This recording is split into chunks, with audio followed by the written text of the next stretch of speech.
اس لیے ایک حدیث میں آتا ہے کہ اولاد ماں باپ کی خدمت کا حق ادا ہی نہیں کر سکتی۔ ایک آدمی نے عبداللہ بن عمر سے پوچھا کہ میں نے اپنی ماں کو وہ کندھے پہ بٹھا کے سارا حج کرایا پیدل، تو میں نے اپنی ماں کا حق ادا کر دیا؟ تو انہوں نے فرمایا ولا ظفرۃ واحدہ،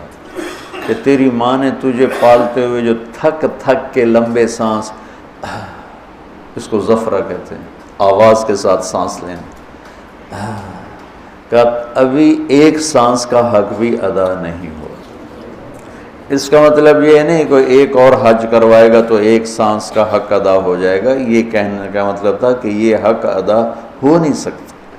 ایک شخص نے اپنی ماں کو ایران کا صوبہ خراسان، کچھ افغانستان میں کچھ ایران میں، یہاں سے کندھے پر پیدل گیا، ماں کو کندھے پہ بٹھا کر پیدل مکے پہنچا، حج کروا کے عبید اللہ بن عمیر رحمۃ اللہ علیہ سے پوچھنے لگا کہ میں نے ماں کو خراسان سے اٹھایا اور آ کر یہاں میں نے ان کو طواف کروایا، حج کروایا، تو کیا میں نے ماں کا حق ادا کر دیا؟ تو انہوں نے فرمایا ولا طلقۃ واحدہ۔ طلقہ کسے کہتے ہیں؟ لہر کو، جو درد کی لہر آتی ہے بچہ پیدا ہوتے ہوئے عورت کے اندر، جو درد، ان لہروں سے بچہ حرکت کرتا ہے، باہر آتا ہے، وہ درد اتنا شدید ہوتا ہے کہ عورتوں کی چیخیں نکلتی ہیں، اور وہ بعض کا 2-2 گھنٹے وہ دردیں چلتی ہیں، کئیوں کو پورا دن چلتی ہیں، کئیوں کو 2-2 دن چلتی ہیں، مختلف ہیں حالات کے لحاظ سے۔ تو وہ جو ایک درد آ کے تھوڑا وقفہ آتا ہے، اس درد کو طلقہ عربی میں کہتے ہیں۔ تو وہ انہوں نے فرمایا کہ ابھی اس ایک درد کی لہر کا حق بھی ادا نہیں ہوا۔ تو کیا مطلب ہے کہ وہ دوسرا پیدل کراتا تو ایک لہر کا ہو جاتا؟ یہ ناممکن کے ساتھ جوڑ کر، جس کو تعلیق بالمحال کہتے ہیں، کہ یہ والدین کا حق ادا ہو نہیں سکتا۔ ایک حدیث مجھے یاد آ رہی کہ آپ نے فرمایا کہ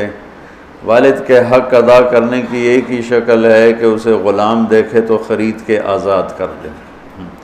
اس میں بھی یہ اشارہ ہے کہ یہ حق ادا ہو ہی نہیں سکتا، چونکہ جو بھی اپنے باپ کو خریدے گا وہ خود بخود آزاد ہو جائے گا۔ تو وہ شرط لگائی جو ہو ہی نہیں سکتی، تو جب شرط نہیں ہو سکتی تو مشروط بھی نہیں ہو سکتا، نہ نومن تیل جلے گا، نہ رادھا ناچے گی۔ تو یہ جب شرط نہیں ہے تو مشروط نہیں، جب وہ اپنے باپ کو آزاد کر ہی نہیں سکتا، خریدے گا تو خود ہی آزاد ہو جائے گا، تو لہٰذا باپ کا ماں کا حق ادا ہو ہی نہیں سکتا۔ لہٰذا جتنا اپنے آپ کو کھپا سکتے ہو کھپا لو۔ اما یبلغن عندک الکبر احدہما او کلاہما، اور خاص طور پر بڑھاپے کی عمر میں زیادہ محتاجی ہوتی